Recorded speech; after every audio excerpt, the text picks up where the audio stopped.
honestly is a commitment to the job you seldom see in America these days. And then it sort of spins backward to talk about how Florida's ancient inhabitants used to regard them. They actually called them the cat of God. They thought they were the first being ever created by the Great Spirit. The Spanish had no idea what these things were. They'd never seen anything like it. They called them lions. The early settlers of Florida called them the same thing: lions, tigers, and catamounts, which is just a great word. I'd love to see catamount catch back on again. They were convinced that panthers were going to wipe out everything they held dear. They were going to eat their children, burn their houses, and just otherwise just do damage to everything. So every time they saw a panther, they would shoot it. And there are all these great old stories from the 1800s about people finding panthers and being attacked by them. They're not necessarily true, but they're entertaining. At least my favorite one is the one about the woman she and her husband lived way out in the woods, and she was pregnant, and her husband said, "I'm going to go hunting today." She said, "Fine, I'll walk over to the neighbor's house on the other side of the forest and go visit." And towards the end of the day, she's realizing the sun's going down, I need to get home. So she started out walking, and as she's walking, she hears a panther scream behind her. And so she starts running, but since she's pregnant, she can't run very fast. So to distract the panther, she tosses off her hat, and the panther stops and sniffs at it.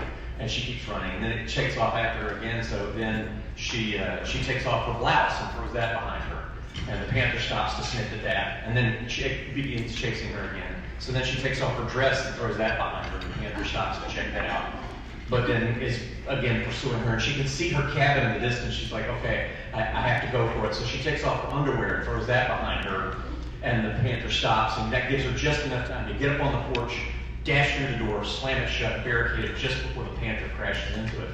At least this is the story she told her husband when he got home and said, "Why are you naked?"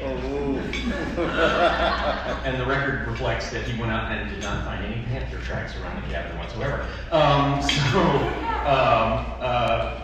By 1958, the Florida legislature realized that way too many people were shooting panthers.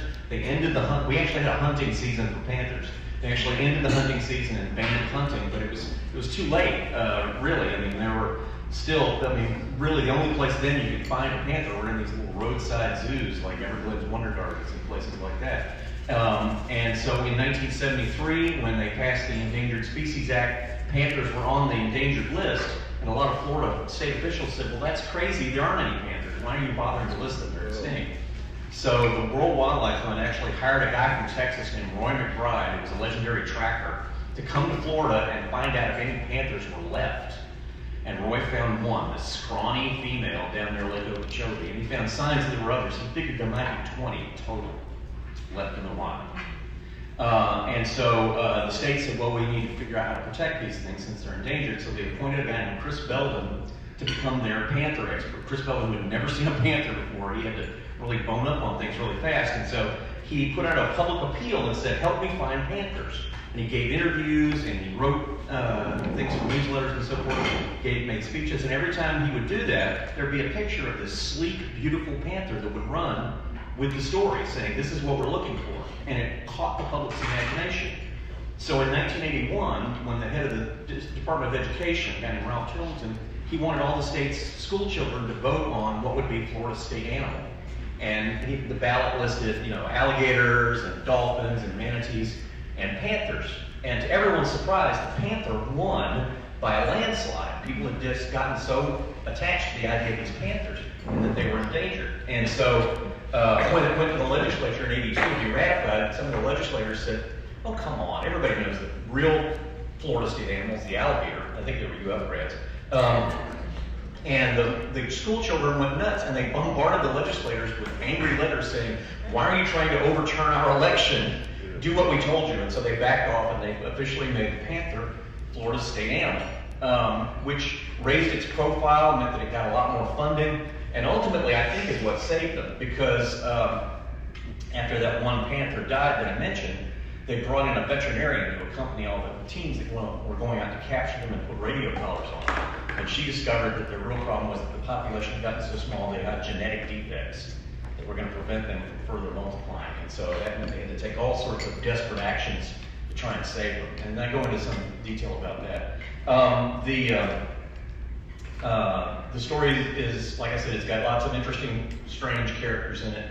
There's lots of odd little things that happen because, of course, it's Florida. For instance, when they put in the first of these underpasses so that Panthers could cross a road without getting run over, and the DOT was very skeptical this would work. So they actually put a track camera in there that was activated by motion sensors, and they documented that yes, Panthers were using the underpass, and so were a lot of other animals: bears, foxes, raccoons, etc. And one guy in a gorilla suit. Don't know what he was doing there. There you go. That's Florida.